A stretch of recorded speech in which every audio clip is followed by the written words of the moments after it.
사랑의 하나님, 우리가 모여 찬양을 드리며 말씀을 듣고 기도하는 자리에 주께서 함께 하시니 감사합니다. 주님의 깊은 사랑을 깨달아 더욱 살아계신 하나님을 분명히 깨닫게 하옵소서. 우리 모두 하나님 앞에 서는 시간이 되어 주님의 대속의 사랑 안에서 친밀함을 누릴 수 있도록 인도하여 주옵소서. 하나님의 크신 사랑이 우리를 생명력 있게 하여 모든 관계를 회복하게 하시고 행복을 누리게 하옵소서. 더 큰 감사와 영광을 하나님께 올려드리게 하옵소서. 무엇보다도 우리 또한 주님과 같이 사랑하는 자들로 다 장성하여 자랄 수 있도록 인도하여 주옵소서. 이 시간 하나님께 받은 것을 감사하여 드리는 11조 예물 있습니다. 드린 손길을 기억하여 주시고 하나님께서 지극한 방패요 상급되어 주옵소서. 하나님이 우리 삶의 복이 되어 주옵소서. 마음의 소원 또한 아신 줄 믿사오니 그 소원의 심령 하나님 받으시고 응답하여 주옵소서. 감사드리며 예수 그리스도 이름으로 기도드립니다. 아멘. 하나님 말씀 함께 보겠습니다. 창세기 1장 26절 말씀입니다. 한 절의 말씀입니다. 창세기 1장 26절 말씀입니다.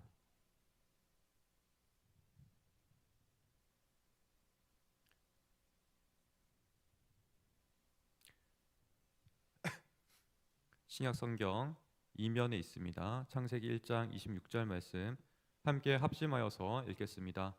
하나님이 이르시되 우리의 형상을 따라 우리의 모양대로 우리가 사람을 만들고 그들로 바다의 물고기와 하늘의 새와 가축과 온 땅과 땅에 기는 모든 것을 다스리게 하자 하시고. 아멘. 설교를 시작하기 전에 한 가지 질문을 좀 드리려고 합니다. 이 자리에 계신 여러분들께서는 끈질게 또 특별한 열심으로 사랑해 보신 적이 있으십니까? 이 질문에 빼야 할 것은 나를 향한 사랑, 또 내가 하는 활동이나 내가 소유하는 물건이 대상이 아닙니다. 끈질고 특별한 사랑의 대상은 이런 것들을 포함하지 않습니다. 이 질문의 의도는 내가 아닌 상대를 향한 사랑을 전제합니다. 그래서 질문을 다시 수정하여서 질문하겠습니다. 이 자리에 계신 여러분들께서는 누군가를 끈질게 또 특별한 열심으로 사랑해 보신 적이 있으십니까? 저는 크게 사랑의 대상에는 크게 두 가지 부류로 있다라고 생각하는데요. 저 개인적인 경우입니다. 하나는 제가 목회자로 살아가면서 사랑하는 교인들이십니다. 그 모습은 때로는 교회 학교 학생들이기도 하며 청년들이기도 하고 또 장년들이기도 하시며 어르신들이기도 하십니다. 이렇게 다양하지만 이들 모두가 한 대상으로서 교회 교인분들이십니다. 또 한 대상은 가족입니다. 사랑하는 아내와 사랑하는 두 자녀가 그렇습니다. 더 나아가서는 저희 부모님, 또 처가 부모님, 또 형제들입니다. 많은 목회자분들께서는 이렇게 두 가지의 사랑의 부류를 놓고서 깊이 고심하십니다. 어디를 더욱더 사랑할 것인가 하고 말입니다. 설마라고 생각하시겠지만 안타깝게도 이것이 사실이고 많은 목회자분들이 이 사이에 딜레마처럼 고민하곤 하십니다. 저도 그렇고 한국교회가 많이 존경했던 목사님 중에 소천하셨지만 옥하는 목사님이 계시죠. 그렇지만 그분의 삶을 보게 되면 철저하게 가족은 배제된 삶을 사셨습니다. 그리고 옥하는 목사님은 이를 후회하셨습니다.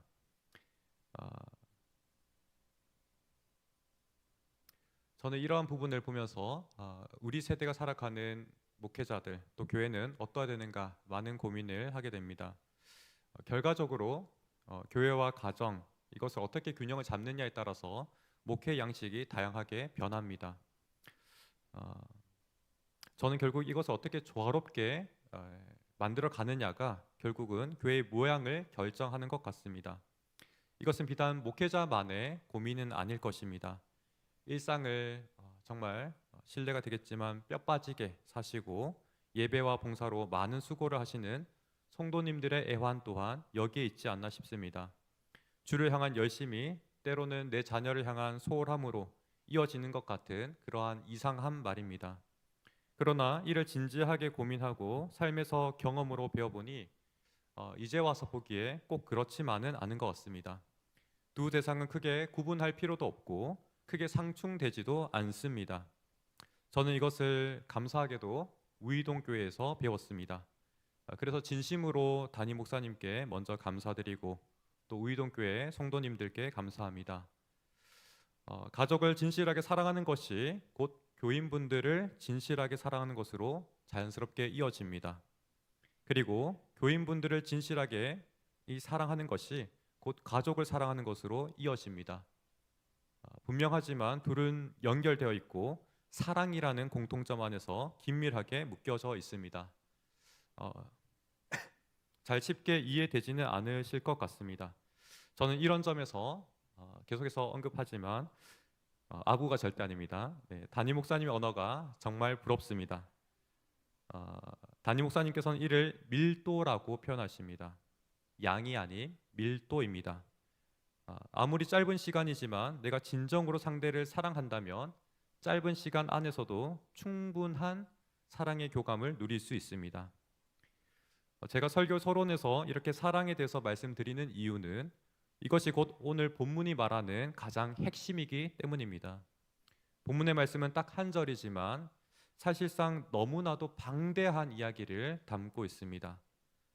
아마 제가 편한 자리에서 이야기한다면 하루 종일 떠들어도 부족함이 없는 구절이 이 한 구절인지도 모르겠습니다. 최소한 이 자리에 계신 분들께서는 그만큼 방대한 이야기가 담겨 있는 한 구절이란 말씀을 알아주십사 하고 이 말씀을 드립니다. 우리는 오늘 그 중에서 가장 핵심적인 한 가지만을 나누려고 합니다. 하나님 형상에서 가장 중요한 것은 사랑입니다. 우리는 이 사랑만 회복하여도 하나님의 형상의 대부분을 회복할 수 있을 것입니다. 그러하기에 기억하십시오. 사랑이 하나님의 형상의 핵심이자 본질입니다. 우리가 읽었던 말씀 다시 한번 읽어보겠습니다. 창세기 1장 26절 말씀입니다. 하나님이 이르시되 우리의 형상을 따라 우리의 모양대로 우리가 사람을 만들고 그들로 바다의 물고기와 하늘의 새와 가축과 온 땅과 땅에 기는 모든 것을 다스리게 하자 하시고, 창세기 1장 26절에서 가장 독특한 표현 중에 하나는 우리입니다. 이 한 단어에서도 신학적인 경론이 붙습니다. 그만큼 해석하기 제법 까다로운 구절이 우리입니다. 가령 교리에서는 이것을 삼일째 하나님으로 이해합니다. 하나님께서 복수로서 자신을 이야기했기 때문에 그렇습니다. 그러나 성경의 각 권을 연구하는 구약 학자들의 경우는 이를 고대 긍동에서 사용한 독특한 어법으로 이해합니다. 그래서 우리라고 표현하고 있지만 단수이자 유일하신 하나님으로 이해합니다. 부딪히는 이 충돌에서 대체로 승리는 교리와 조직신학자들이 이깁니다. 왜냐하면 조직신학자들은 성경을 전체적으로 또 유기적으로 보기 때문에 그렇습니다. 숲으로 성경을 보기 때문에 쉽사리 이기기가 어렵습니다. 마이크로하고 작은 부분은 신구약 성경학자들이 더 잘 보지만 전체와 유기적인 부분들은 조직신학자들이 더 잘 봅니다. 그래서 저의 결론은 이 1장 26절의 우리라는 이 단어는 삼위일체 하나님으로 보아야 한다고 믿습니다. 이에 대한 분명한 증거는 요한복음 1장의 내용입니다. 거기에는 최소한 두 위격, 즉 두 인격의 하나님을 만날 수 있습니다. 성부 하나님과 말씀이 육신되어 이 땅에 오신 성자 예수 그리스도이십니다. 요한복음 1장은 예수님의 성육신을 조망하고 있지만 그 이전에 두 인격이신 하나님의 창조의 경륜을 말합니다. 왜 여기에는 성령님이 없으실까요? 창세기 1장에서 성령께서 수면 위를 운행하시니라 라고 말씀하고 있기에 사도 요한은 이를 전제하고 있는 것처럼 생각합니다. 다시 본문으로 우리가 돌아간다면 하나님 형상에서 우리라는 복수를 우리는 발견합니다. 즉 저와 여러분들에게서 발견하는 하나님의 형상은 첫 번째로 우리입니다. 다르게 말한다면 교회와 사회 같은 공동체로 이해할 수 있습니다.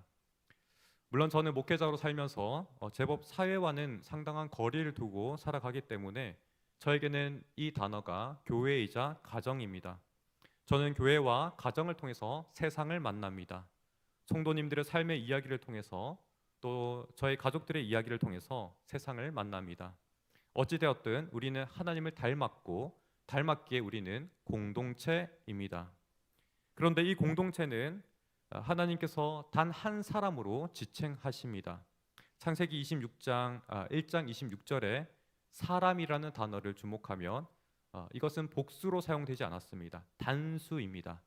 우리 사람들 또한 다양한 복수로 우리가 이해하지만 다양한 인격으로 이루어져 있지만 궁극적으로 추구할 것은 단 하나의 일치입니다. 하나됨입니다. 그렇게 창세기 1장 26절에서 말하는 바는 우리가 공동체인 동시에 일치를 반드시 이루어 가야 한다라고 말씀하고 있습니다.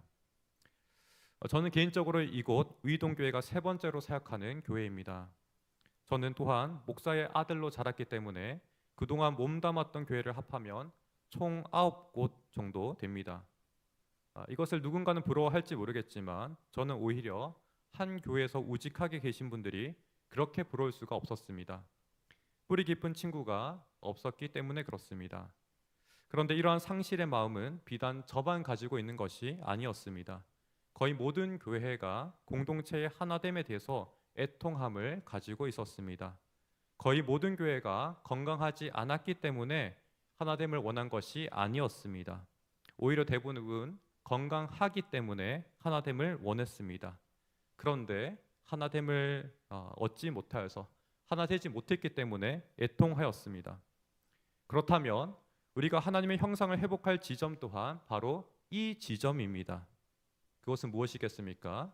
공동체의 하나됨입니다. 우리는 어떻게 하나가 될 수 있겠습니까? 우리는 어떻게 하나를 추구할 수 있겠습니까? 최소한 우리가 해야 되는 이 하나됨에서 멀어지지 않고 어떻게 점점 이 하나됨에 가까워질 수 있겠습니까?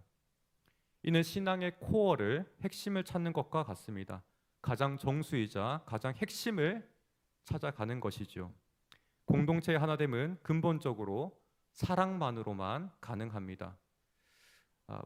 복음의 소식 중에 가장 핵심적인 십자가의 사랑입니다. 십자가의 사랑이 하나님과 사람 사이에 있었던 진노를 해결했기 때문입니다. 하나님께서 우리를 용서하셨고 우리는 하나님의 사랑에 용납이 되었습니다. 아이러니하게도 우리는 이 땅에서 가정과 사회와 교회 연합에 대해서 대단히 관심이 많지만 하나님께서 우리를 용납하시고 용서하시는 관계의 회복을 경험하지 않고서는 서로 간에 연결되는 것은 결코 불가능합니다. 하나님께서도 우리를 또 사람들을 만드시면서 단수와 같이 하나됨을 목적으로 만드셨지만 이 하나됨의 궁극적인 방법은 하나님과 무관하게 될 수는 결코 없습니다. 그래서 하나님께서는 에덴 동산에 선악과를 두셨고 이를 어기며 하나님과 관계가 파괴되자 사람들의 모든 관계의 연결고리 또한 모두 끊어지고 말았습니다. 사랑하는 성도님들, 그렇기에 우리의 모든 삶의 자리에 우선순위가 대단히 중요합니다. 신앙의 제1원칙과 같은 것이 우선순위입니다. 이를 달리 말하면 질서이기도 합니다. 하나님께서는 질서를 바꾸시면서까지 일이 되게 하지 않으십니다. 반드시 질서를 통해서 일하십니다. 오늘 우리가 읽은 본문이 창세기 1장 26절이지만 창세기 1장 1절부터 보면 하나님께서는 얼마나 질서정연하신 분이신지 알 수 있습니다. 이런 의미에서 우리의 삶의 최우선은 삶의 질서요, 또한 삶의 제1순위가 되는 것은 하나님이십니다. 하나님과의 교제가 반드시 회복하고 그 교제 안에서 날마다 살아가시는 우리 모든 성도님들 다 되시기를 바랍니다. 그러나 구약의 모든 이야기를 읽어보면 결국 하나님과 관계 회복을 위한 사람의 모든 시도는 충분하지 않았고 결과적으로 실패했습니다. 너무나 안타까운 일이지요. 어찌 보면 절망입니다. 그러나 절망의 좋은 점은 그것이 반드시 나쁘지만은 않다는 것입니다. 가령 이런 것입니다. 낭떠러지에 떨어져 본 사람은 다시는 낭떠러지로 가지 않습니다. 이와 같이 절망을 맛본 사람은 다시는 절망으로 가려고 하지 않습니다.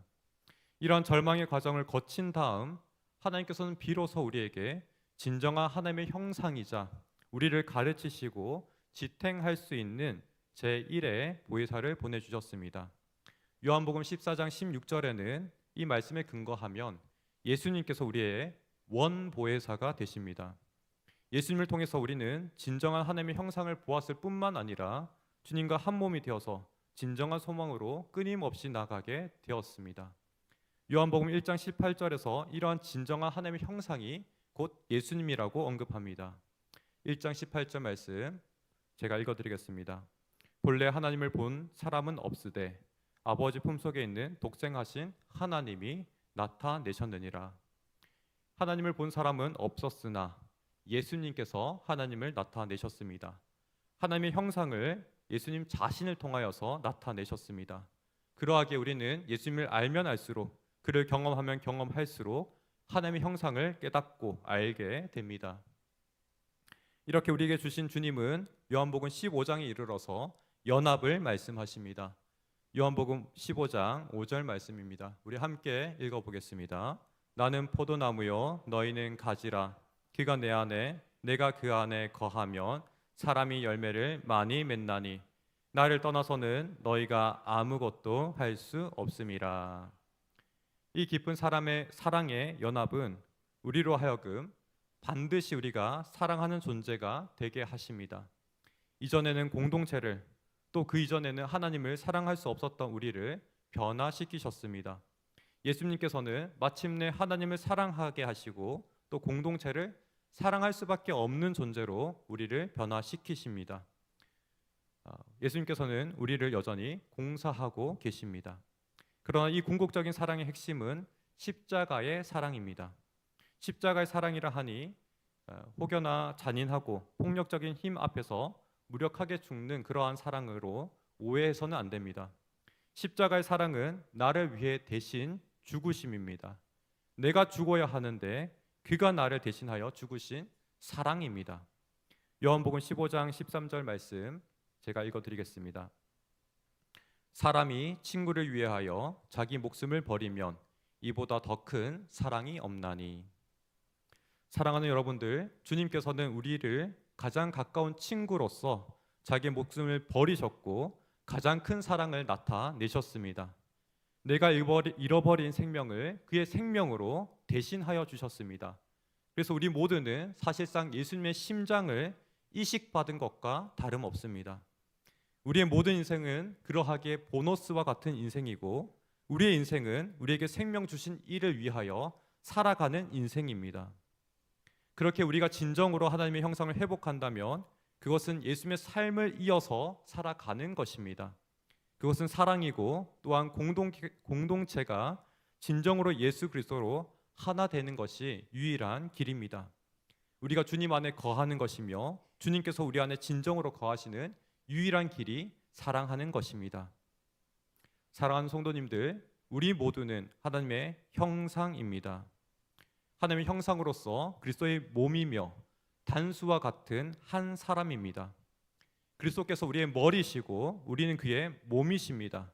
우리는 그리스도께 붙은 포도나무 가지이며 그의 생명과 삶과 그의 생각과 그의 모든 지정의를 닮아가는 자입니다. 그렇기에 그리스도의 명령으로 권면드립니다. 그리스도의 사랑으로 하나님을 사랑하고 나의 형제 자매의 지체됨을 사랑합시다. 우리가 만약 사랑하지 않는다면 주님께서 함께하지 않으십니다. 반드시 예수 그리스도의 사랑 안에서 거하시는 모든 성도님들 다 되시기를 바랍니다. 하나님의 크신 은혜로 우리 우이동교회를 이끌어 가시기를 간절히 바랍니다. 말씀을 기억하며 함께 기도하겠습니다. 두 가지 기도 제목을 놓고 함께 합심하여 기도하기 원합니다. 하나님의 형상이란 하나님과 사람을 사랑하는 것임을 우리가 깨닫기 원합니다. 또한 사랑함으로써 우리 모두가 진정으로 하나님의 형상이신 예수 그리스도와 같은 진정한 하나님의 형상을 우리가 회복하기 원합니다. 내 힘으로 하는 것이 아니라 주님과 연합함으로 우리가 진정한 하나님의 형상을 회복하기 원합니다. 두 번째로는 예수 그리스도의 십자가의 사랑, 곧 나를 위하여 대신 죽으신 그 사랑을 깨닫고 나 또한 주님의 사랑으로 하나님을 사랑하고 또 나의 형제와 자매 또 교회 지체들을 사랑할 수 있기를 간절히 기도하기 원합니다. 이것이 우리가 살 유일한 길이며 우리가 연합할 수 있는 온전한 길임을 고백하기 원합니다. 우리 이 시간 말씀을 기억하며 진정으로 주님의 도우심을 간구하며 은혜를 붙잡으며 함께 기도하겠습니다. 기도합니다.